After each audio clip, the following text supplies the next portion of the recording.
Al-Fatihah. Bismillahirrahmanirrahim. Alhamdulillahirabbil alamin arrahmanirrahim maliki yaumiddin. Iyyaka na'budu wa iyyaka nasta'in ihdinas siratal mustaqim. Shiratal ladzina an'amta 'alaihim ghairil maghdubi 'alaihim waladdallin. Amin. Teman-teman sekalian, kita minggu kemarin sudah membahas mengangkat tentang kitab yang kita kaji, yaitu kitab Fathul Qadir. Nah,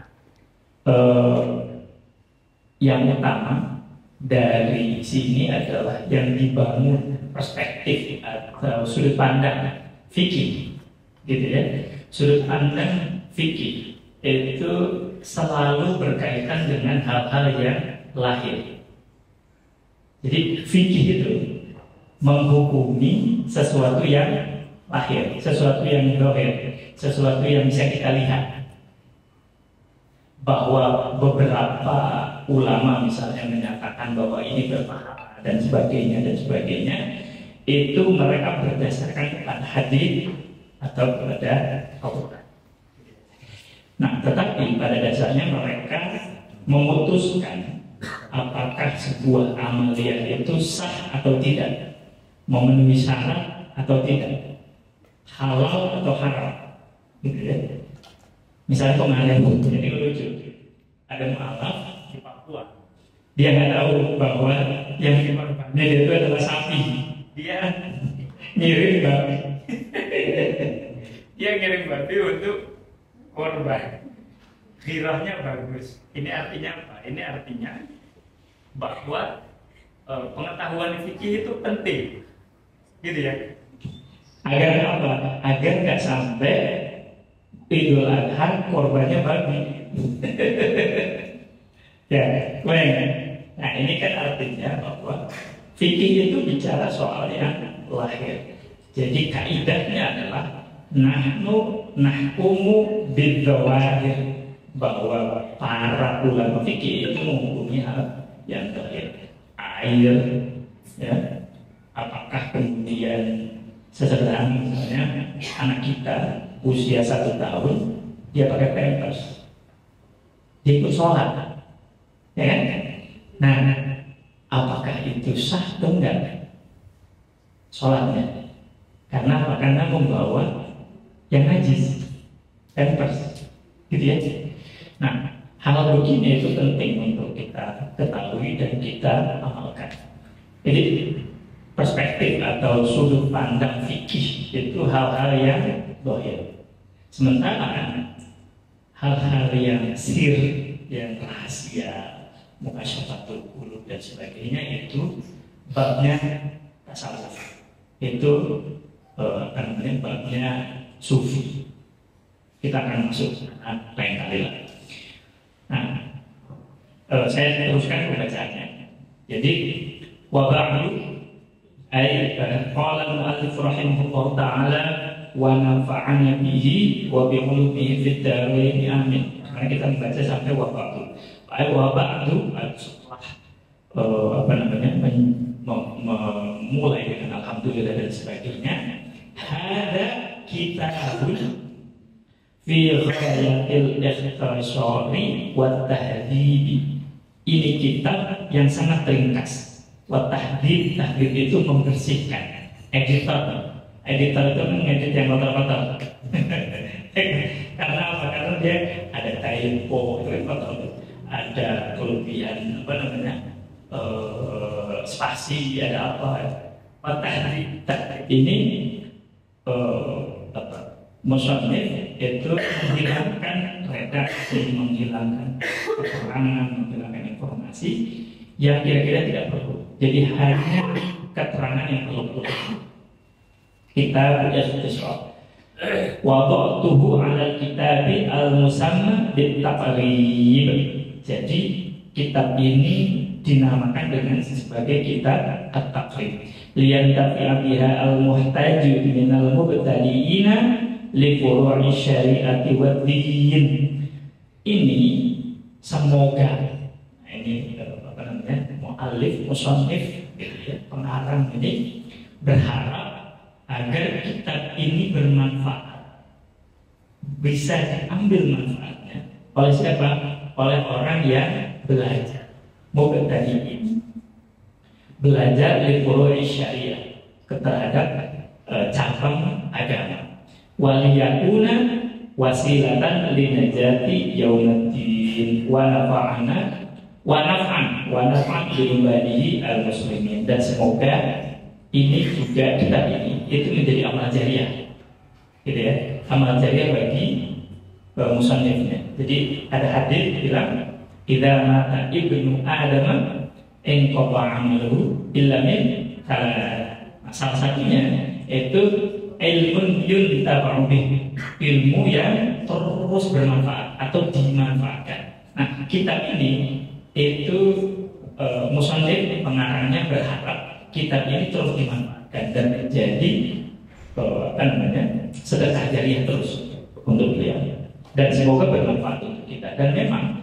kitab ini sangat dari mulai ketika beliau mengarang sampai sekarang, dan insya Allah hatta yaumil qiyamah itu sangat bermanfaat kepada kita, menjelaskan dengan baik perihal-perihal yang paling sederhana sampai hal yang agak rumit nanti.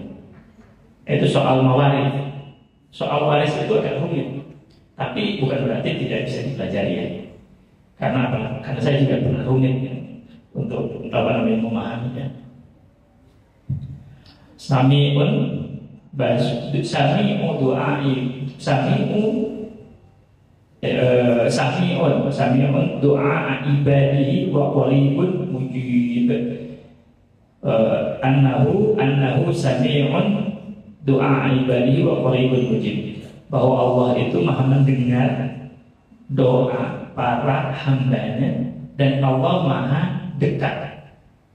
Allah maha dekat dan maha menjawab atas dan maha mengetahui atas apa yang menjadi keresahan, kegalauan hamba-hambanya.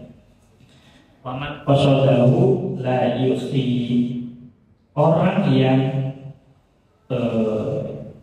fokus, orang hamba Allah yang fokus tujuannya kepada Allah itu tidak akan pernah sia-sia, tidak akan pernah mengalami putus asa. Karena apa? Karena rahmat Allah itu begitu luas. Yang paling utama rahmat Allah yang bisa kita rasakan itu adalah bisa nafas.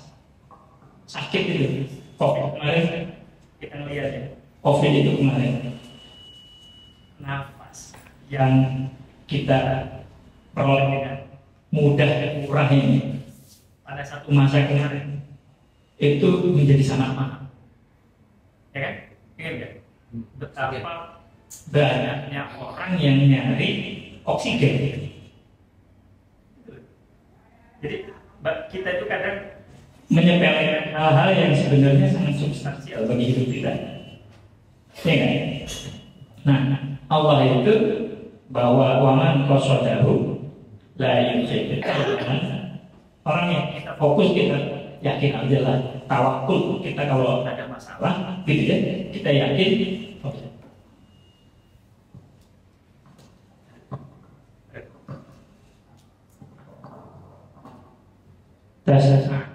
Kita yakin bahwa Allah itu akan memberikan pertolongan pada waktu yang tepat.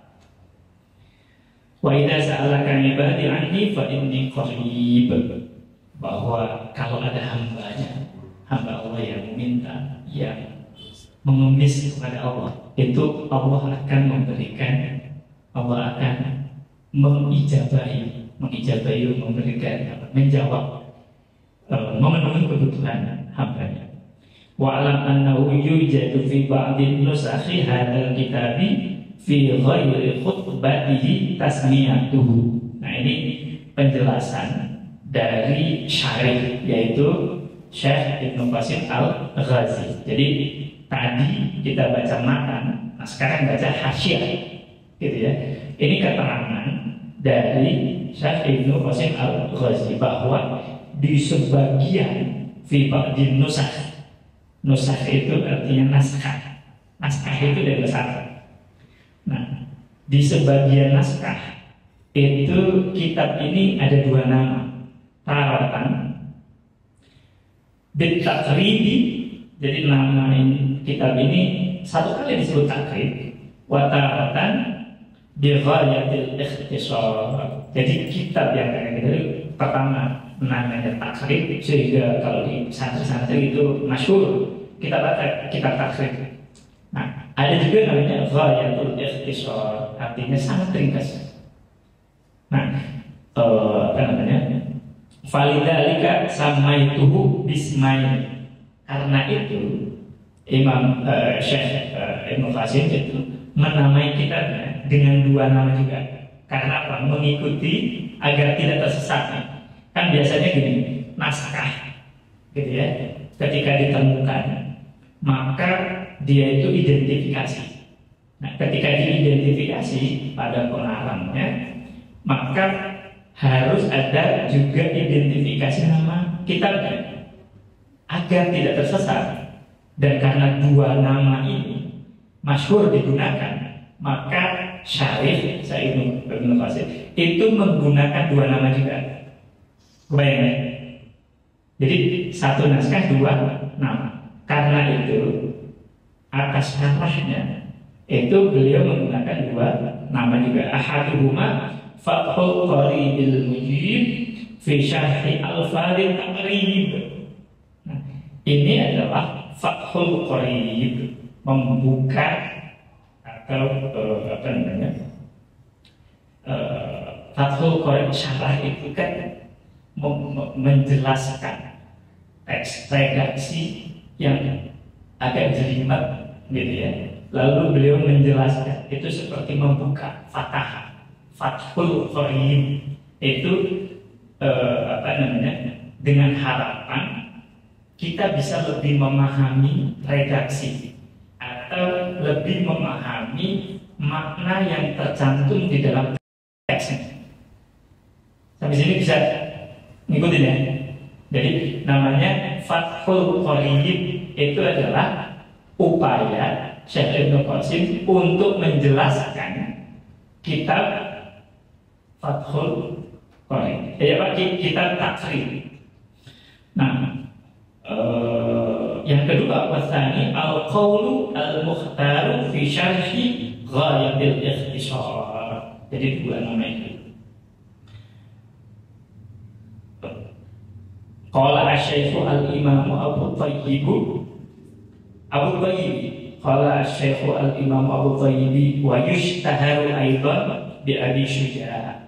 Nah, ini syarih Ibnu Qasim menjelaskan atau sedang mengutip pernyataannya Syekh Abu Syuja'. Syihabul millati Abi Syuja'i Syihabil millati wati Ahmad bin Husain ibni Ahmad al-Asbihani saqallahu farahu shabiba rahmati wa ridwan wa askanahu aqla faradisi jina. Ini doa agar beliau mendapatkan atau ditempatkan di Firdaus. Apa yang diucapkan oleh Syekh Abu Syuja'? Beliau mengucapkan Bismillahirrahmanirrahim. Ay abtadi'u kitabi hada. Saya memulai atau mengawali kitab ini dengan bacaan Bismillahirrahmanirrahim. Wallahu ismun lidzati al-wajibil wujud. Allah itu adalah nama yang wajib wujud. Wajib wujud. Allah itu ada sebelum kata ada itu ada. Bayangkan. Allah itu ada sebelum kata ada itu ada. Pusing. Apa?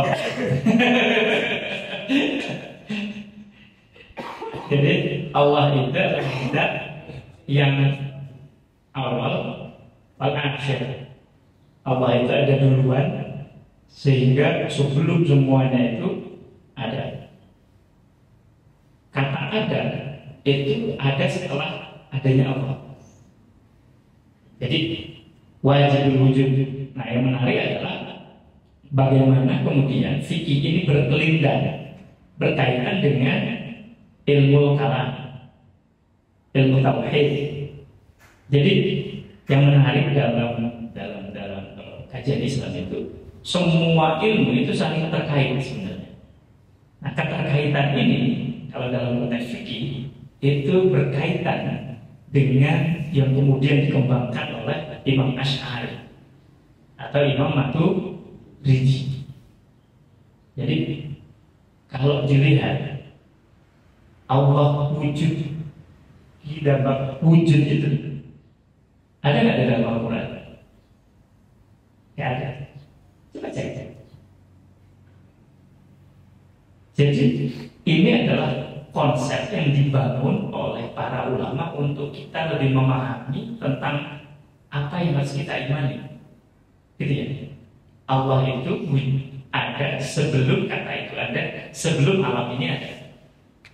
Nah, karena itu Allah itu tidak butuh tempat dan waktu. Ya kan? Kalau Allah itu butuh tempat dan waktu, itu namanya mustahil. Karena apa? Kalau sebelumnya jadi beliau tak butuh tempat. Allah itu tak butuh tempat dan namanya itu. Makanya kemudian ada yang bingung. Loh, kayak gitu hadis tentang Allah turun sepertiga malam itu gimana gitu? Nah, kita nanti bahas waktu sendiri lah. Tapi poinnya adalah Allah itu zat yang wajibul wujud, ada dan wajib ada. Karena keberadaan Allah kita ada. Ya kan? Terus diurut tuh. Kita ada karena siapa? Karena orang tua. Ya kan? Orang tua ada karena siapa? Karena kakek. Kakek ada karena siapa? Terus. Nah, sebelum semuanya itu yaitu Allah Subhanahu wa ta'ala. War-Rahmanu ablaghu minar Rahim. Kata Ar-Rahman itu secara makna lebih luas ketimbang Ar-Rahim. Kalau di pondok itu Ar-Rahman itu Ar-Rahim. Bismillahirrahmanirrahim. Nah, Ar-Rahman itu kasih sayang Allah di dunia dan hanya untuk kasih sayang Allah di dunia untuk semuanya alam sebagainya. Ar-Rahim nanti itu kasih sayang Allah terkhusus hanya untuk umat Nabi Muhammad saja. Gitu. Alhamdulillah segala puji bagi Allah. Huwa as-sana'u Allah Ta'ala bil jamili ala jihadit ta'zim. Alhamdulillah pujian bagi Allah. Rabbi ay malikil alamin. Rabbi itu Rabbah yurabbi. Nah, itu ada nanti itu tarbiyah yang mendidik. Rabb itu coba orang bismi rabbika, ya kan? Apa bismi rabbika? Nah, ada kata Rabb di situ. Rabb itu allamal insana malam. Makanya kalau itu konsepnya tarbiyah itu adalah pendidikan, ya kan? Rabb itu mengajari. Pengajaran itu siapa? Nabi Muhammad SAW. Nabi Muhammad terus kepada kita semua. Ay maliki al-alamin bi fathil lam wa huwa kama qala Ibnu Malik. Nah, ini alam itu masih Allah. Jadi kita itu alam. Ini alam. Binatang, hewan itu juga disebut sebagai alam. Gitu. Pokoknya semuanya ini apa yang ada di bumi, galaksi dan sebagainya itu adalah disebut sebagai alam. Alami. Nah, alam itu artinya semuanya itu yang tercakup selain Allah, maka itu disebut sebagai alam. Ismu jam'il khas bima ya'kilu ila jam'un wa huwa mufradu alam fathil lam la'annahu ismu amil lima siwa Allah wa jam'u khasun bima ya'kilu. Ini pembahasan nahwu. Jadi kalau alam itu sebenarnya dia itu seperti kaum. Kalau rojul itu ada satuan, ya nggak? Ada satuan. Nah, ada yang namanya itu gerombolan, kelompok. Kelompok itu artinya nggak ada satuan. Itu namanya isim jamak kalau dalam nahwu. Jadi kalau nisa, gitu ya, itu namanya mufrad. Terus jamaknya niswah, rojul, mufrad, jamaknya rijal. Nah itu kan artinya apa? Ada mufrad dan ada jamak. Tapi kalau yang nggak ada mufradnya, hanya mengandung pemahaman sekelompok orang, itu namanya isim jamak. Kaum itu satu atau jamak? Jamak. Kaum. Nah, alam itu artinya isim jamak. Sehingga ketika mendapatkan tanda i'rab alamin, ya kita jar atau nasab, itu disebut sebagai mulhaq di jam'i mudzakkar salim. Ini pembahasan nahwu. Nantilah kita bahas. Alam itu di mana layak. Enggak, sebagian itu tidak berakal. Karena apa? Karena ini menarik. Tapi ada juga yang memang kita yang berakal. Menarik. Karena apa? Karena pada dasarnya kalau dilihat sebagian benda itu punya karakteristik yang boleh jadi disebut sebagai berpikir juga. Contohnya ini, coba lihat. Ini itu kan kalau dilihat secara estetis atau itu kan jadi estetis, ya kan? Jadi ada sesuatu yang diletakkan dibarengkan dengan sesuatu yang lain, maka dia cocok, ya kan? Tapi ada juga sesuatu yang dibarengkan dengan yang lain, jadi tidak cocok, ya kan? Magnet dengan besi, ya cocok. Tapi magnet dengan magnet, dia saling menjauh, ya kan? Nah, ini pola yang di sebagian bagi para filosof itu mengandaikan bahwa ada pola interaksi yang disebut sebagai pola berpikir yang kita tidak tahu sebenarnya apa. Nah, jadi dengan begitu kita harus menghormati alam. Poinnya itu, kita harus menghormati alam. Karena apa? Contoh air nih. Ada mata air, terus kemudian ada pohon bambu, ya kan? Itu mata airnya pasti jernih. Jadi kalau mau airnya banyak, jernih, tanah lebih banyak pohon bambu. Ini contohnya. Kita harus menjaga apa? Tanpa keseimbangan itu, semuanya jadi besar. Nah, poinnya para filosof bilang kita harus menghormati alam. Nah, alam itu ada yang kalau dulu kan bilang layakin, tidak berakal atau tidak bisa berpikir. Ada juga kita ini bisa berpikir. Nah, tetapi kalau dilihat secara proporsinya, kita itu ternyata pernah lihat nggak video yang perempuan di taman, terus dia itu di zoom fokus gitu, dia menjadi sangat kecil. Pernah lihat ya? Dia tuh menjadi kayak debu gitu, ya kan? Dibanding alam semesta. Ini artinya apa? Bahwa sebenarnya itu banyak hal yang tidak kita pahami di semesta ini.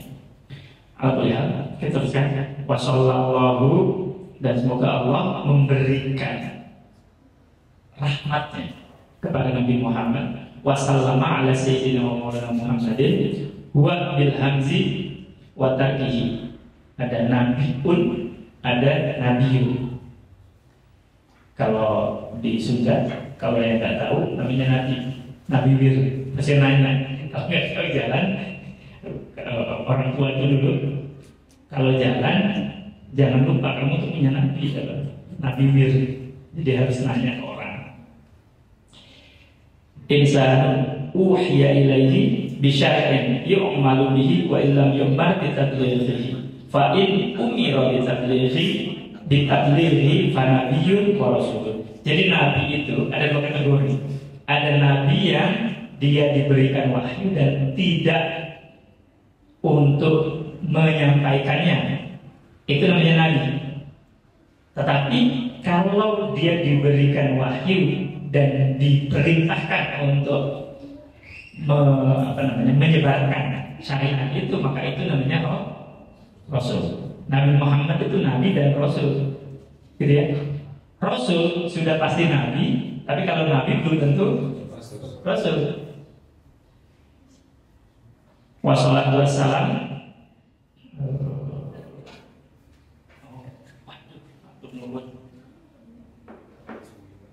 Makasih.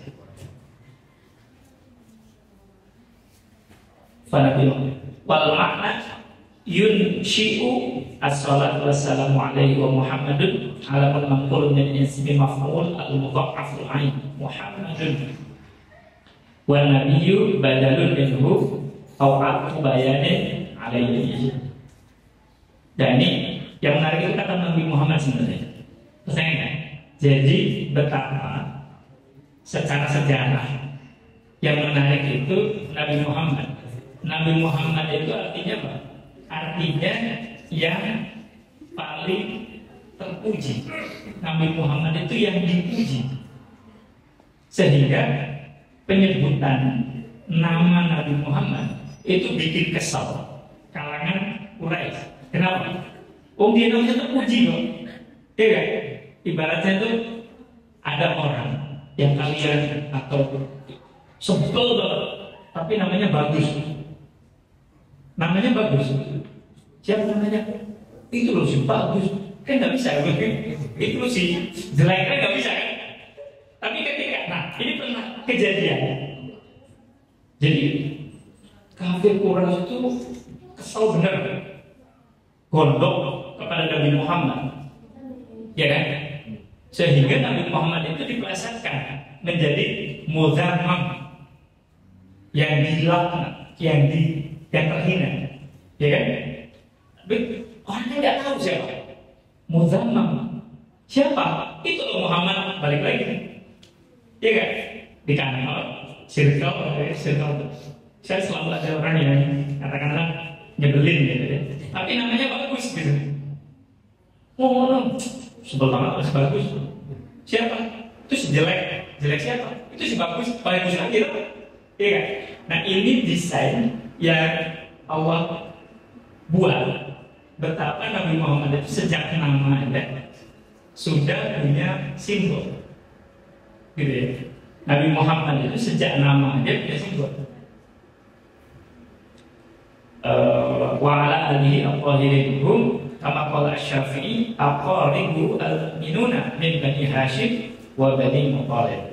Nah, siapa sih yang disebut sebagai keluarga Nabi? Nah, ini ada pembahasan soal apakah para habaib itu keturunan Nabi atau enggak. Sekarang gitu ya. Sekarang lagi ramai ya.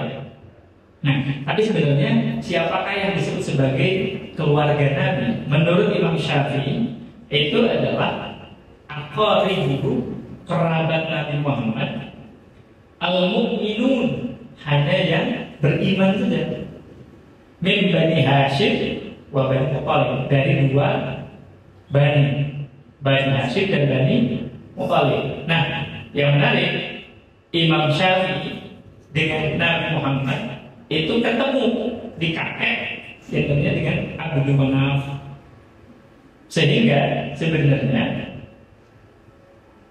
Imam Syafi'i itu adalah dari klan Bani Quraisy. Jadi Imam Syafi'i itu masih satu nasab dengan Nabi Muhammad, dan satu terus nasab sampai ke Ismail dan Nabi Ibrahim. Banyak orang yang beberapa intelektual mengkritik Imam Syafi'i karena soal kekerabatannya dengan Bani Quraisy, sehingga banyak pendapat Imam Syafi'i yang lebih memihak kepada keluarganya Bani Quraisy. Seperti ini, ya kan? Jadi Imam Syafi'i itu mengkategorikan siapa yang disebut sebagai keluarga, wali hum aqaribu al-mu'minuna min Bani Hashim wa Bani Muthalib. Kenapa? Karena dengan begitu Imam Syafi'i masuk dalam kategori sebagai ahli. Ya kan? Kan ada yang intelektual yang berpendapat bahwa ini akal-akalan Imam Syafi'i aja gitu. Tapi sebenarnya nasab itu nggak bisa diapa-apain. Kita kalau milih, kita jadi presiden supaya bisa jadi wakil presiden. Tidak sih? Kalau bisa milih, tapi nggak bisa milih. Artinya apa? Artinya soal ini tuh bahwa ada pendapat Imam Syafi'i yang subjektif dan sebagainya. Imam Syafi'i tanpa itu pun sudah mulia gitu. Karena bahkan keilmuannya, ya kan?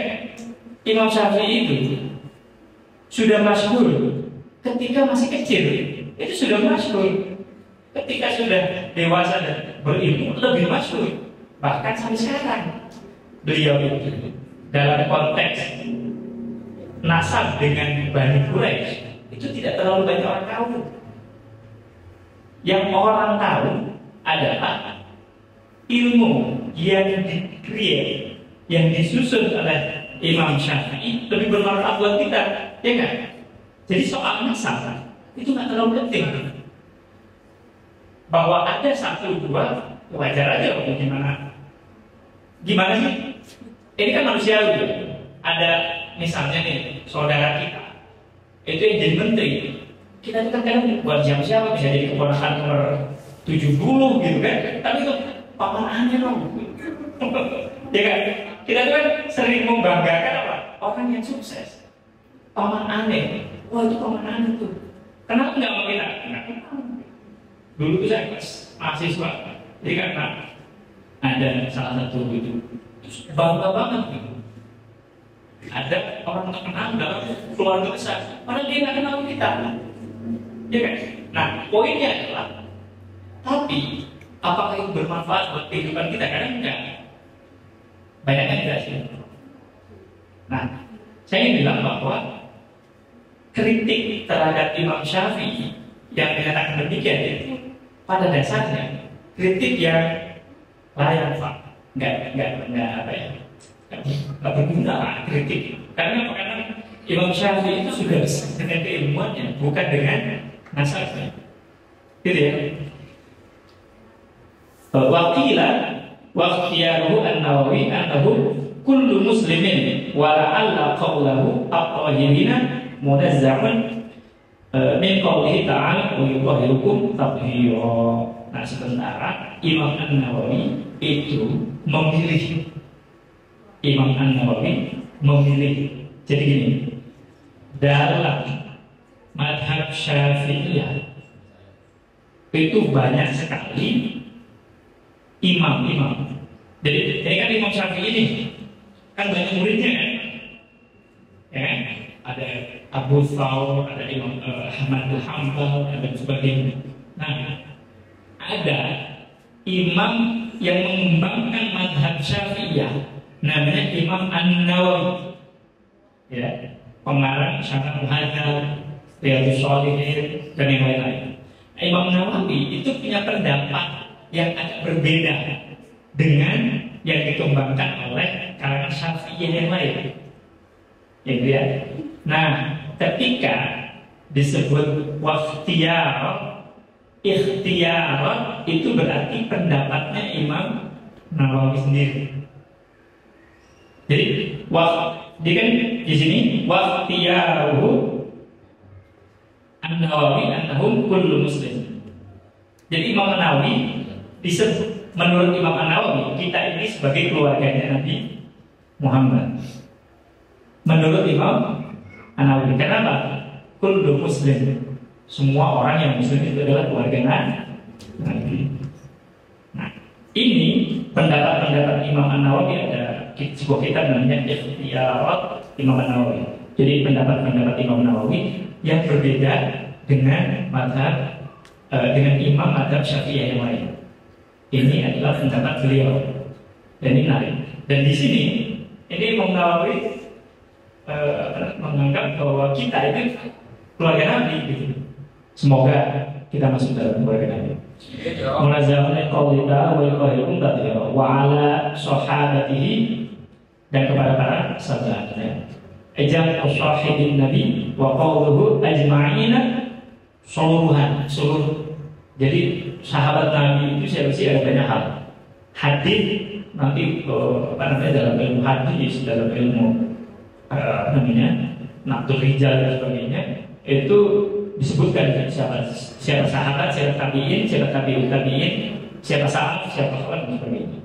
Nah, tapi secara umum sahabat itu adalah mereka yang bertemu Nabi, itu adalah sahabat Nabi. Semuanya min ahli Badar sampai beliau wafat. Ta'kidun li sahabatihi, thumma dzakara al-musannifu annahu mas'ulun fi tasnifi hadzal mukhtasari bi qawlihi. Nah, itu penjelasannya. Nah, di sini kemudian yang menarik kitab ini adalah Imam Abu Syuja menulis kitab ini karena apa? Karena dorongan dari banyak orang. Jadi bukan menulis Syafi'i itu enggak, tapi beliau itu menulis karena dorongan banyak orang. Pertanyaannya, kenapa beliau itu diminta untuk nulis? Kira-kira beliau diminta untuk nulis karena beliau alim. Ada nggak sih orang yang nggak tahu disuruh, orang yang nggak tahu apa, orang yang katakanlah pengetahuan biasa-biasa aja gitu ya, terus disuruh nulis, mereka nggak mungkin. Jadi pada zamannya ini banyak orang yang kemudian bertanya-tanya, siapa sih sebenarnya Imam Abu Syuja? Kok namanya begitu besar sekali ya dalam peradaban teks Islam, tapi sebenarnya beliau itu biografi dan sebagainya kita yang tahu. Karyanya itu ini banyak terlihat ya, tapi sebenarnya beliau siapa? Nah, menariknya adalah Syarih Fasil itu menjelaskan bahwa beliau itu diminta untuk nulis. Beliau itu diminta. Kenapa beliau diminta untuk nulis? Ya, karena dia tahu. Karena beliau menguasai banyak persoalan-persoalan yang terkait dengan fikih, ya kan? Dan beliau kan gini, apa sih tanda seorang itu guru besar? Tanda seseorang guru besar itu adalah ketika dia bisa menjelaskan sesuatu yang rumit menjadi sangat mudah, ya kan? Coba dengerin. Banyak sekali Pak Quraisy Ya, pernah dengar? Sering.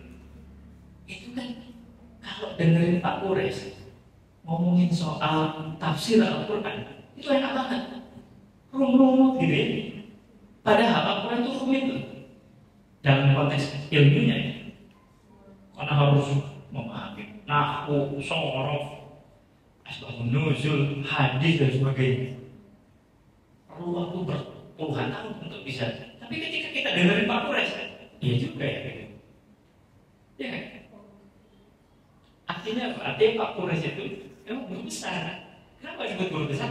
Karena beliau itu sudah bisa menyederhanakan hal yang sangat rumit. Ibaratnya Pak Kures itu beliau makan kacang, gitu, diproses sehingga yang buat yang lain. Bukan, beliau itu ada kacang diproses, gitu, kadang jadi sambal kacang, kadang jadi buat adonan ini, jadi adonan ini, itu kacang. Nah kalau kita ngolah kacang, jadi keluarnya kacang, karena rumit. Hal yang rumit jadi rumit. Nah, Imam Abu Syuja itu fikih itu rumit pada awalnya rumit, tetapi beliau itu menjelaskan secara sederhana, gitu ya. Menjelaskan secara sederhana dan membuat bab-bab sehingga kita bisa lebih mengikutinya. Kenapa bab pertama itu kita ada toharo? Beliau itu dari mana coba menjelaskan soal kalau saya ingin tulis kitab itu bermulai dari kitab toharo. Dari mana? Itu kan dari pemahaman dia terhadap rumitan persoalan yang ada. Terus kemudian dia menjelaskannya kepada kita menjadi lebih mudah. Baik. Jadi Imam Abu Syuja itu menyederhanakan hal yang rumit sehingga namanya masyhur, dan karena itu beliau diminta untuk nulis. Sa'alani ba'dul asdiqai, sebagian teman-temanku itu meminta saya untuk nulis. Ai jam mustadiqin wa qawlu hafizahumullah ta'ala. Semoga mereka Allah menjaga mereka. Para sahabatnya itu jumlah doa itu an-akmalah mukhtasaran, untuk mengarang, untuk membuat sebuah ringkasan. Huwa ma qalla lafdhuhu wa kathura maknahu. Jadi ikhtisar itu adalah kalimat padat, singkat padat. Gitu ya. Kan tahu nggak kata singkat padat? Bedanya tahu nggak? Bedanya gini. Ada orang ingin menyatakan perasaan, menembaklah, misalnya. Itu ada dua cara. Cara pertama adalah ngajak makan siang, nonton film, dan sebagainya. Terus berakhir dengan makan. Setelah makan semua bismillah, aku suka kamu. Itu cara pertama. Cara kedua adalah ketemu terus bilang, aku sayang kamu. Itu dua cara. Ya kan? Ini ada dua cara. Nah, yang pertama dan yang kedua secara makna itu kan sama. Ya kan? Yang satu bulat muter-muter, yang satu lebih straightforward. Nah, ikhtisar itu namanya yang tadi ketemu bilang aku sayang, selesai. Kamu terima, syukur, enggak, nangis. Kau ketawa. Saya mau pengalaman banget. Jangan kuat. Siapa yang bakal bersih? Jadi poinnya adalah jadi ikhtisar itu jangan ringkas. Amal mukhtasar wa maqala lafdhuhu wa yakulu ma'nahu fil fiqhi, di dalam bidang fikih huwa lughatan al-fahmu wa istilahan al-ilmu bil ahkam syar'iyyati al-amaliyati al-muqtasabati min adillatiha at-tafsiliyah. Jadi fikih secara bahasa itu al-fahm. Fikih itu adalah pemahaman. Apa yang dipahami? Yang dipahami itu adalah ayat Al-Quran dan hadis. Jadi banyak orang yang itu keliru atau kita belum memahami secara keseluruhan bahwa kalau ditanya tentang dalil dan kita membaca atau menjawabnya berdasarkan kitab-kitab Imam Nawawi, kitab Imam Syafi'i, kitab Imam Ibnu Hanbal dan sebagainya, dan sebelum itu kan dalil, enggak. Mereka itu ini adalah dalil karena mereka ini adalah mujtahid, gitu ya. Mereka itu adalah mujtahid dan kita minta mereka karena kita nggak tahu. Jangankan gitu, tahu nggak? Misalnya saya tuh sering kalau ada orang yang bilang bahwa kita itu cukup dari Al-Quran dan Sunnah. Oke, kalau kayak gitu jelaskan kepada saya secara singkat kenapa lafaz Bismillahirrahmanirrahim di awal itu Bismillah ada hamzahnya, tapi di kalau Bismillah tadi ada hamzahnya. Jelaskan kepada saya secara singkat. Padahal dua makna ini sama. Tapi kenapa? Saya sering bilang begitu. Nah, kalau dia masih kebingungan, udah masalah. Jangan coba-coba pengen menjadi mufti. Karena apa? Hal dasar aja dia kan. Iya kan? Jangan atau yang seperti minggu lalu al-ma'u minal ma'i. Ya. Jadi poin saya adalah memahami Al-Quran dan memahami hadis itu bukan persoalan yang gampang. Nah, kita dikasih kemudahan dengan apa? Mengikuti pendapat para imam di dalam kitab-kitab mereka, sehingga kita kalau mengajukan dalil itu berdasarkan Imam Majuri di dalam Hasyahnya, Imam Nawawi di dalam kitab Al-Majmu dan sebagainya. Karena mereka fatwanya insya Allah sudah berdasarkan ilmu dan keimanan yang kuat. Dan di sisi lain waktu, ya kan, berabad-abad itu sudah membuktikan bahwa hasil pikiran mereka itu diterima banyak orang. Ya nggak sih? Pernah dengar nggak? Atau misalnya gini, kita nggak tahu.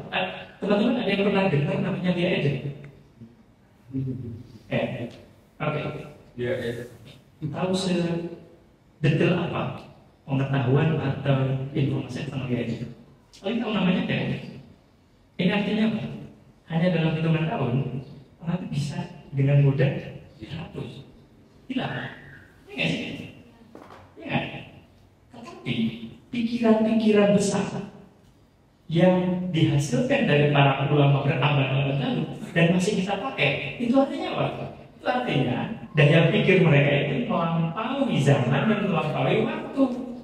Dan itu artinya inilah yang disebut sebagai nahnu nazzalna dzikra wa inna lahu lahafizun. Bagian dari menjaga syariatnya Allah melalui para ulama itu. Jadi Al-Quran itu dijaga bukan cuma mushafnya benar gitu aja ya, tetapi juga ilmu-ilmu yang mengukuhkan tentang kemujizatan Al-Quran itu juga dijaga. Banyak. Itu Imam Syafi'i, Imam Bukhari dan yang lain-lain. Sampai kali layak kiamat. Ini artinya apa? Ini artinya bahwa ya sudahlah, kita ikutin aja itu. Kita tinggal sekarang bagiannya adalah ngikuti apa pendapat mereka, dan kita bisa menjalankan, bisa mencapai kemajuan sesuai dengan zaman kita. Misalnya kita nih ekonominya teman-teman insya Allah terus sampai terus gede dan sebagainya. Itu kan kalau punya anak, sekolahkan anak sesuai dengan ada yang jadi dokter, ada yang jadi apa, ya kan? Sehingga mereka tidak harus berpikir soal saya harus tahu soal hukum wudhu, belajar lagi gitu. Nggak usah, ya tinggal baca aja ini gitu. Sehingga mereka bisa menjadi dokter spesialis, ya nggak? Dan bisa berkembang untuk kemajuan manusia. Karena para ulama itu sudah memberikan kita kemudahan, bayangkan. Atau ada media spesialis yang disebutnya sekarang, media spesialis yang kita mikirin SEO aja, nggak usah mikirin soal ayat apa ya, ngomongin soal kalau ini boleh atau enggak ya. Kalau nggak tahu nanya aja, dan kita bisa fokus kepada apa yang menjadi tugas kita, gitu ya. Kebayang teman, bagian percetakan gimana caranya kita bisa berpikir mempercepat proses percetakan, atau bagaimana caranya kita bisa berpikir atau menerapkan tentang efektivitas distribusi. Ya, kita tidak lagi disibukkan dengan persoalan besok kalau hal-hal yang ini ada lalat nih, ada lalat ini jadi boleh diminum apa enggak sih? Lalu nyari ininya, hadisnya, nyari ayatnya, nggak usah, tinggal nyari aja di Google kitab ini dan sebagainya, bilang udah selesai, kita bisa fokus yang lain. Nah, artinya apa? Ada bagiannya para ulama itu sudah melahirkan pemikiran, dan kita sekarang tinggal ikuti. Sama seperti halnya dengan ini mikrofon. Ada orang yang sudah berpikir tentang bagaimana ini mikrofon, dan kita tinggal pakai baterai, selesai pakai. Kita bisa mikirin yang lain. Kita nggak usah mikirin gimana ya caranya supaya baterainya ini dan sebagainya. Ya boleh aja, tapi waktu untuk ngerjain yang lain, kerjaanmu jadi terbengkalai. Ya nggak sih? Artinya apa? Kita fokus. Dan karena itu kita berterima kasih kepada para ulama. Nah, itu fikih. Jadi fikih itu adalah pemahaman, dan mereka memahami dari Al-Quran dan Sunnah. Nah, fikih yang tadi disebut sudut pandang atau dasar berpikirnya itu adalah dohir, hal yang lahir.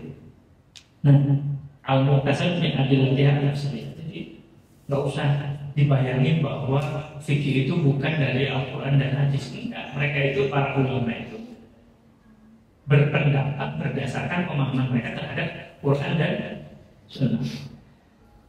Wa ala manhajil imami al-a'zami al-mujtahidi nasir sunnati wa din Abi Abdillah Muhammad ibn Idris ibn al-Abbas ibn Uthman ibn Syafi'i Asy-Syafi'i. Jadi Imam Asy-Syafi'i wulida bi Ghazzah. Jadi Imam Syafi'i dan Syekh Ibnu Qasim itu kampung halamannya sama, Gaza, yang sekarang itu di genosida oleh Israel. Wulida bi Ghazzah sanata 50 wa mata rahimahullah wa yawmal jum'ati Salafar Hadin sanata arba'in wa mi'atain wa syafa al-muslim mukhtasara fi awsafin minha annahu fi ghayatil ikhtisar wa nihayatil ijaz. Jadi kitab ini oleh mu'allifnya, oleh pengarangnya Syekh Abu Suja, Imam Abu Suja sebagai ghayatul ikhtisar. Itu ringkas banget gitu ya. Wal ghaya wa nihayah mutaqaribani wa kadza al-ikhtisar wal ijaz. Jadi kalau lafaz mukhtasar atau ikhtisar dan ijaz itu bahwa yaitu dekat, artinya itu artinya ya ringkas. Minha annahu yaqrubu ala muta'allimil furu'il fiqh. Ini semoga, ini kan doa, semoga kita ini mendekatkan pemahaman, artinya mendekatkan lebih mudah untuk dipahami. Bayat 10 ala tadi dihafdi. Nah, yang menarik adalah kitab ini itu kalau di pondok, di beberapa pondok di Azhar itu dihafal. Kitab takrib itu dihafal, matanya. Sehingga apa? Karena dia itu sebelum menjadi mufti atau ahli fikih itu dia harus hafal, sehingga nggak salah. Rukun wudu berapa? Rukun ini apa beda wajib dengan rukun haji? Jadi udah di kalau di sini disebut sa'alani ay istihdarahu ala dhahri qalbi. Jadi ya dihafal gitu. Wa yadhuru fi hadthi mukhtasar fil fiqh. Wa sa'alani aidan ba'dul asdiqai an akthura fihi ay al-mukhtasar min at-taqsimat al-ahkam al-fiqhiyah. Wa min hasri aidan til khisal al-wajibati wal mandubati wa ghairihima. Fa ajabtuhu, jadi membahas soal wajib, sunnah dan sebagainya. Fa ajabtuhu ila su'alihi fi dzalika qaliban yastawalu min Allah Ta'ala jazaan ala tasnifi hadzal mukhtasari raghiban ila Allah Subhanahu wa Ta'ala fil i'anati min fadlihi ala tamami hadzal mukhtasar. Jadi ini jawaban atas permintaan ba'dul asdiqah, sebagian teman-teman, sebagian orang, sebagian kolega yang meminta kepada Imam Abu Syuja. Nah, yang menarik adalah beliau menjadikan ini sebagai amal jariah. Nah, kalau kita para penulis di sini itu ada dua, amal jariah dan royalti. Karena kalau nggak ada royalti ya bingung juga para penulis.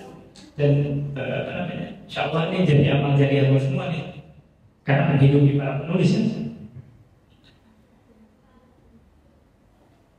Fil i'anati min fadlihi ala tamami hadamu wa fit taufiqi liswa wa huwa dibtul khata anhu ta'ala ala ma yasha ay ala ma yurid qadirun ay qadirun wa bi ibadihi latifun khabir bi ahwali ibadihi wal awwal muqtabazan min qawli ta'ala Allahu latifun bi ibadihi wa thani min qawli ta'ala wa huwa al-hakimul khabir wal latiful khabir ismani min asma'i ta'ala wa ma'na al-awwal lil alam lil alimi bi daqaiqil umur wa mushkilatiha wa yutlaqu aidan bi ma'na rafiq bihim. Allah Ta'ala alimun bi ibadihi wa bi mawadi'i hawaidihim rafiqun bihim wa ma'na tsani qaribun bi ma'na awal wa yuqalu khabartu asy-syai'a akhbiruhu fa ana bihi khabirun ay alimun qala rahmatullahi qala rahimahullah ta'ala. Nah, ini menjelaskan soal sifat-sifatnya Allah, latif, khabir dan sebagainya. Kita lain kali kita akan bahas. Nah, sekarang kita bahas yang paling pertama, Kitab Ahkamit Thahar. Kita masuk ke pembahasan yang penting, yaitu kitab tentang hukum bertoharoh. Jadi pernah ada yang nanya, ini Islam, tapi pertanyaannya balik ini, sirup itu kan suci, ya kan? Ya. Pucuk itu suci kan? Suci. Tapi kenapa nggak bisa wudhu? Saya bilang bisa. Kamu mau wudhu pakai sirup bisa, asal bisa lekat. Bukannya sholat tapi lekat. Ya enggak. Jadi keterangan soal air banyak orang yang belum tahu. Nah, kenapa para ulama membahas kitab fikih itu selalu dengan kitab, tidak selalu sih, memulai dengan kitab Thahar. Fathul Mu'in memulai dengan kitab sholat. Nah, itu Fathul Mu'in memang dari segi penulisan, dari segi tabwid, pembahasan dan sebagainya agak unik memang kitab Fathul Mu'in itu. Tapi itu karya wali. Kita bahas lain kali. Jadi kita Thahar, kenapa kita Thahar? Karena kembali lagi kita kembali kepada dasar pemikirannya yang tadi, bahwa fikih itu berpikirnya adalah membahas hal yang zahir, yang paling utama dalam melaksanakan kita segala sesuatu. Kita butuh apa yang kita butuhkan, yaitu kesucian. Karena apa? Ada salah satu hadis bilang bahwa banyak di neraka itu Nabi melihat salah satu, kalau nggak salah saya riwayatnya lupa, itu laki-laki di neraka. Karena apa? Karena dia nggak sibuk, habis pipis. Dan itu kalau mau jujur, teman-teman nggak usah banyak, teman-teman jalan ke rest area, lihat, nggak usah diintip, nggak usah diintip juga, tapi poinnya adalah lihat, simak berapa orang yang benar dalam istinja. Temboknya itu benar banget. Banyak yang benar. Kadang ada yang habis itu udah. Yang mengerikan adalah setelah itu mereka sholat. Saya kan nggak mungkin kok. Kita itu nggak mungkin negur kan? Gimana? Berantem ada. Nggak. Poinnya adalah betapa banyak umat Islam nggak tahu cara bersuci. Mereka ini sholat loh. Habis itu bersolat, saya tuh kaget. Ya Allah, ini hal yang paling mendasar.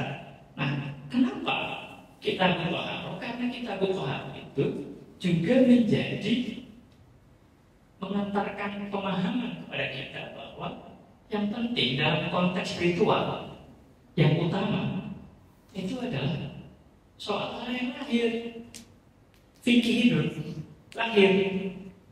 Kan inna sholata tanha 'anil fahsya'i wal munkar, bahwa sholat itu bisa mencegah perbuatan fahisyah dan kemungkaran, ya kan? Terus ada yang nggak usah sholat, saya nggak mau maksiat, ya kan? Ada juga yang berpendapat gitu. Lah, gimana saya berpikirnya? Sholat itu hal yang lahir, hal yang ritual, ya kan? Bagaimana mungkin kamu bisa mencapai sesuatu, gitu ya? Mungkin nggak masuk UIN atau masuk ITB tanpa tes? Mungkin nggak? Mungkin aja bisa masuk UIN lewat situ masuk aja. Poinnya adalah mungkin kita bisa mencapai kualitas yang dibayangkan oleh Allah Subhanahu Wa Taala tanpa kita melalui proses yang disyariatkan. Kemarin itu ada juga pendapat bahwa yang penting itu takwanya, bukan nyembelih hewannya. Loh, yang dua-duanya loh. Gimana kita bisa menunjukkan keikhlasan untuk mengambil sebagian uang atau harta yang kita miliki, gitu kan? Untuk menunjukkan bahwa Allah, inilah ketakwaanku dalam bentuk kurban, ya kan? Nah, tiba-tiba yang penting saya sudah takwa kepada Allah. Jangan ngomong biasanya. Gak mungkin. Gak tes kok. Gak tes. Gak apa. Terus minta ijazah ke ITB. Keplak ngomong satwa. Ya gak sih? Enggak sholat. Gak kurban. Gak apa gitu. Terus minta masuk surga. Sentil sama mereka. Itu banyak. Artinya apa? Artinya kita harus selesai dulu dengan bab yang paling lahir, yang paling dohir, dan yang paling dasar, yaitu kita berdoa. Wal kitabu lughatan masdarun bimakna dhammi wal jam'u wasilahan bimakna dhammi wal jam'i. Kitab itu artinya mengumpulkan. Kitab itu wasilahan ismun li jinsin minal ahkam. Jadi kitab itu kalau dibayangkan, jadi kalau kita nulis skripsi itu kitab, terus kemudian ada bab, terus kemudian ada fasal, gitu ya, pembagiannya gitu ya. Mungkin nggak fasal kemudian jadi kitab, kemudian artinya dia tidak berpikir runut. Nah ini berpikirnya runut, kitab dulu, semua persoalan terkait toharoh dikumpulin di dalam itu. Terus kemudian nanti ada bab. Babnya apa? Bab wudhu, gitu ya. Bab mandi, bab tayamum. Fasalnya apa? Fasalnya misalnya soal mandi misalnya. Fasalnya apa? Fasal nifas. Ya kan? Fasal apa? Jadi kitab yang paling atas ya kan? Terus kemudian bab, kemudian fasal. Amal babu fasal li naw'in mimma dakhala tahta dzalikal jinsi wa taharatu bi fathil ra lughatan an-nadhafah. Taharah itu berarti suci. Taharah artinya suci. Tapi banyak orang, saya itu ini cerita aja. Jadi ada teman yang namanya itu mutahhir. Tapi dia aku kan pakaiannya apa gitu. Saya ente itu kasihan orang tua kamu tidak bisa memenuhi bahkan permintaan orang tua saya bersih. Karena dia itu pakai enggel gitu. Kalau pas di kampus tuh wardrobe apa gitu. Nah, an-tahir itu, taharah itu artinya an-nadhafah, suci. Wa amma syar'an fa fiha tafasiru katsiratun. Minha qawluhum fi'lu matus tatahu bihi as-shalatu. Ai min wudu'in wa ghuslin wa tayammumin wa izalati najasatin.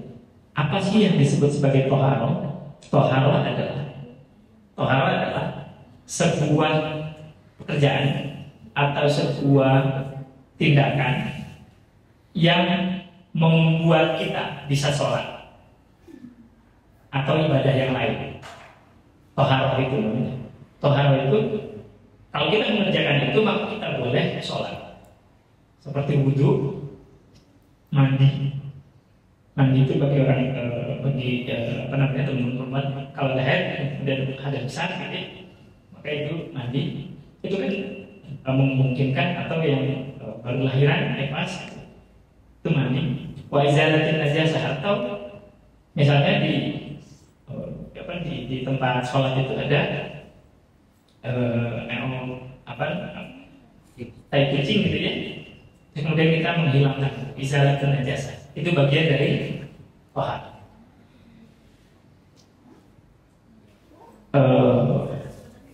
Wa izalatin wa amma tuharah jadi ada dua.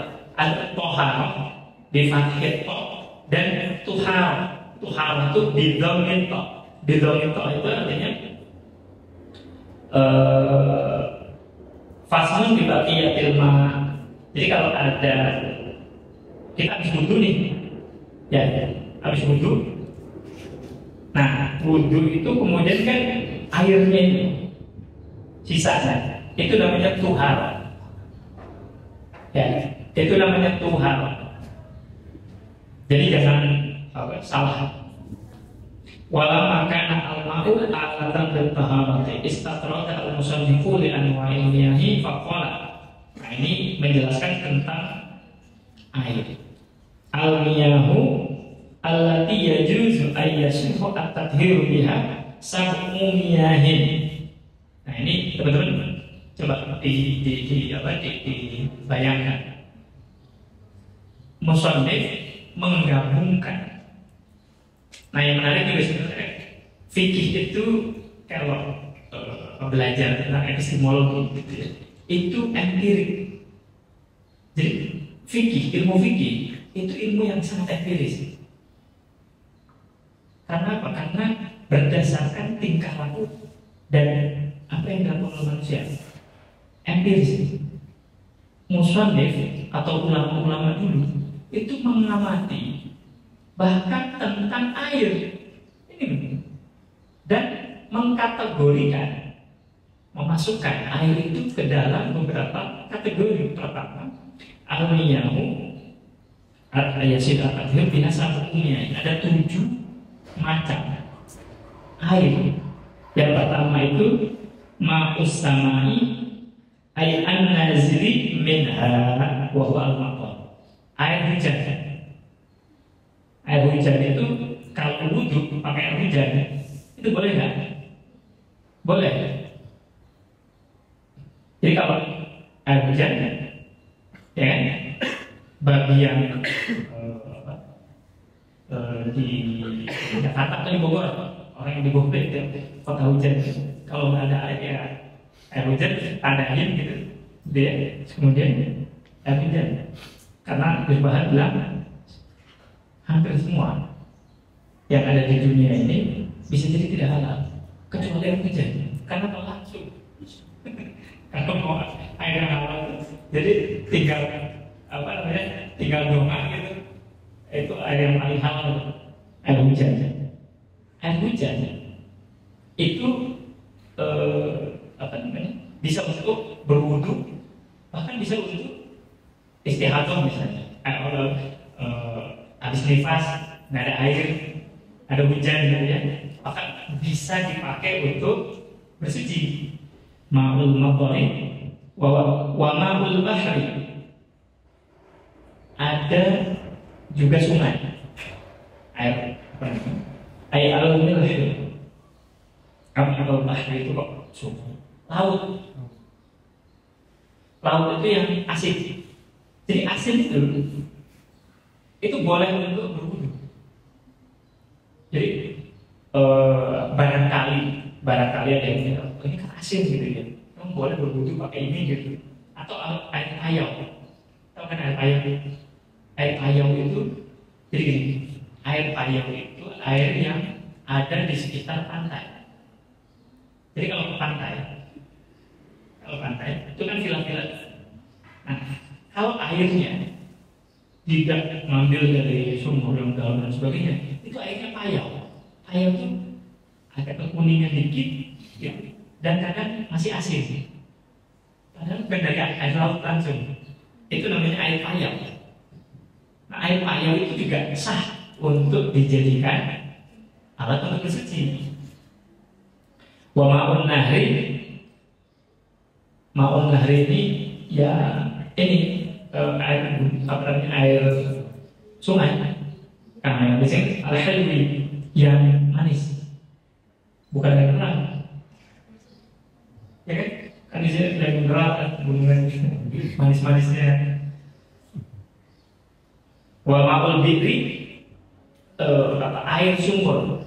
Jadi air hujan, air laut, air sungai. Wa ma'ul bi'ri air sumur. Kita ini ngebor ya, badannya ada ini ngebor ya. Itu sah untuk di wa ma'ul aini, dan ini mata air, bukan air mata. Nggak boleh kan? Misalnya orang nangis gitu terus kemudian 2 ember gitu, ya nggak boleh juga. Itu bisa wudhu. Wa ma'ul salji wa ma'ul bardi. Ma'ul salji itu salju. Jadi kalau pernah lihat nggak sih orang Rusia atau sekitar Kazakhstan dan sebagainya, mereka atau Amerika deh, mereka kan salju itu.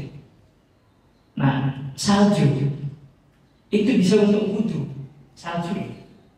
Jadi kalau kita salju turun gitu ya, kemudian karena merasa kuat, habis itu kita pakai untuk wudhu atau mandi gitu, bisa aja bisa masuk angin. Wa ma'ul bardi, itu air yang dingin. Air dingin itu biasanya kan yang biasa dipakai ini anggun, misalnya anak gunung. Gunung itu kan dingin kan, kayak es. Itu juga bisa untuk bersuci. Wajib ma'u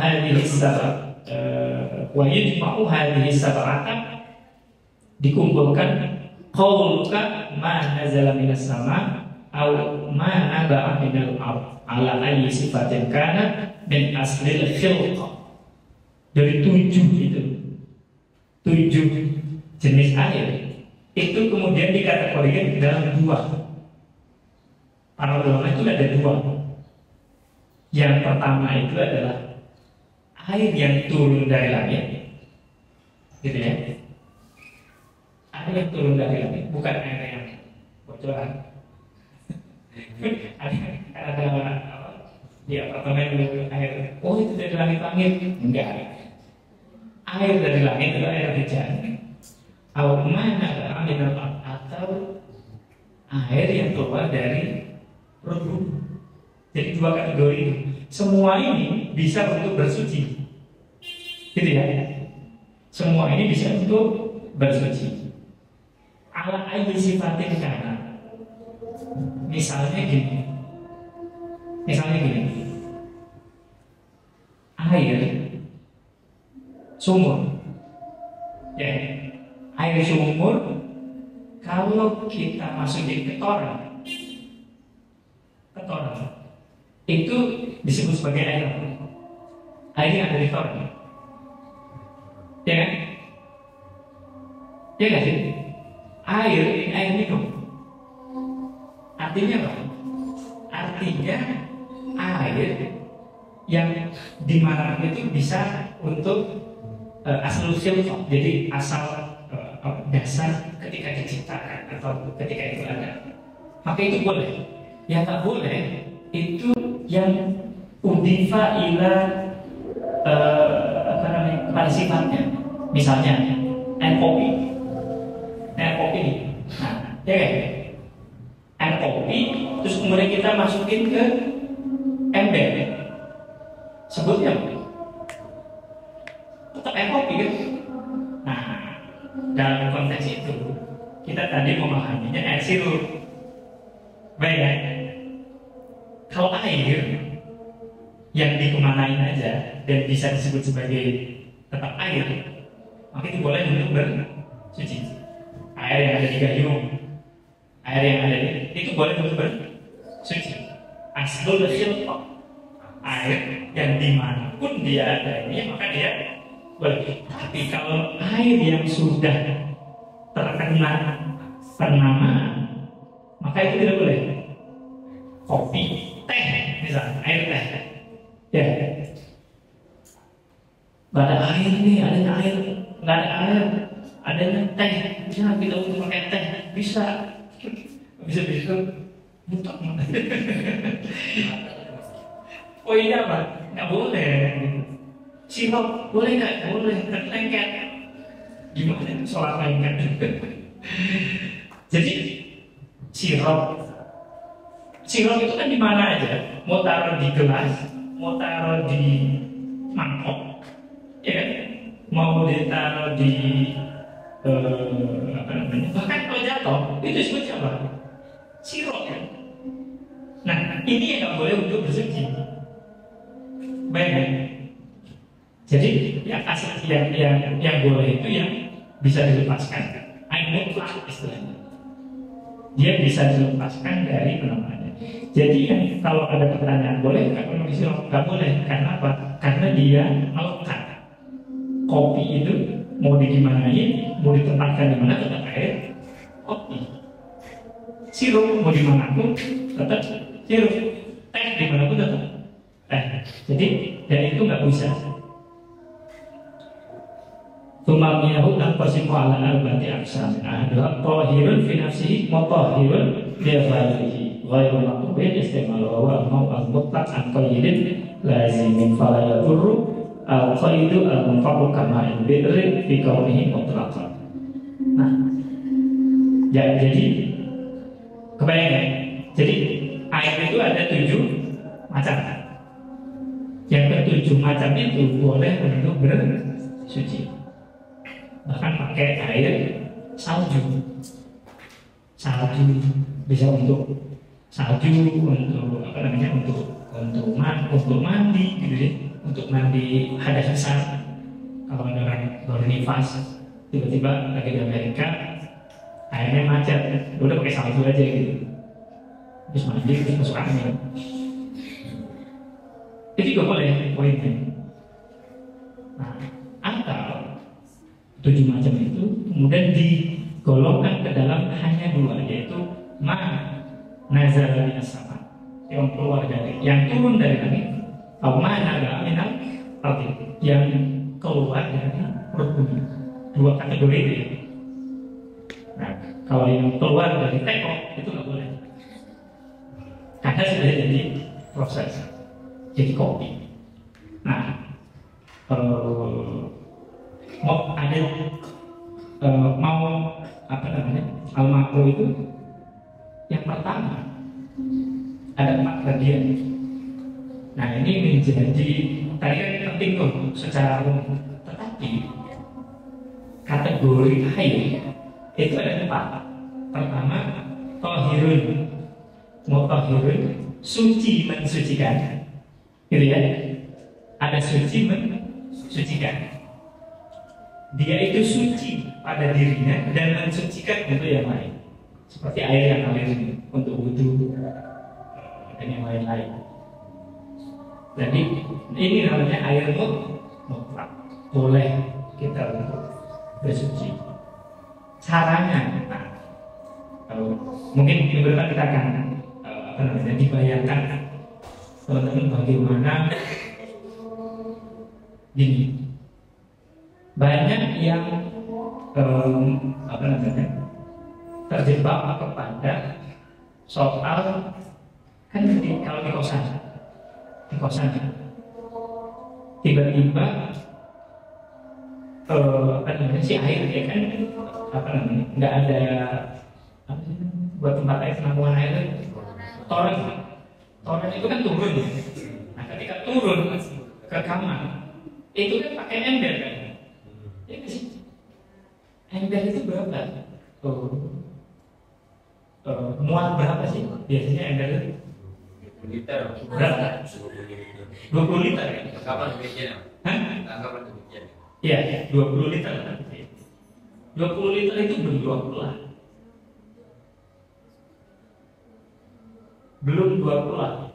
Nah, minggu depan kita akan membahas teknik.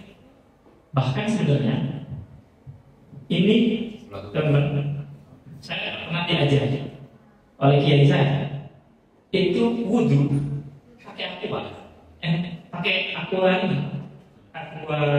gelas. Bisa nggak kita wudhu pakai aqua gelas? Beliau cerita dulu ketika tahun 70-an 80-an haji itu air susah sekali. Sehingga kalau lihat film-film di film-film barat gitu ya, ada orang wudhu itu pakai teko. Ya kan? Ada orang wudhu itu pakai teko. Nah, itu karena apa? Karena air itu susah. Bahkan orang Jerman itu mandi itu seminggu sekali. Ya karena mereka jawab juga sih. Kita seminggu sehari 2 kali. Kalau enggak bau. Nah, poinnya adalah teman-teman, bagaimana kita bisa memanfaatkan air yang kurang dari 2 bulan dan bisa tetap untuk berwudu. Gitu ya. Kita bahas pekan depan ya. Saya kira itu dulu teman-teman. Minggu depan kita akan membahas lebih praktis tentang bagaimana teknis berwudu dan apa itu 2 bulan dan sebagainya. Saya kira itu dulu. Ada nawawiyakum walafaminkum wallahu a'lam. Assalamualaikum warahmatullahi wabarakatuh. Al-Fatihah.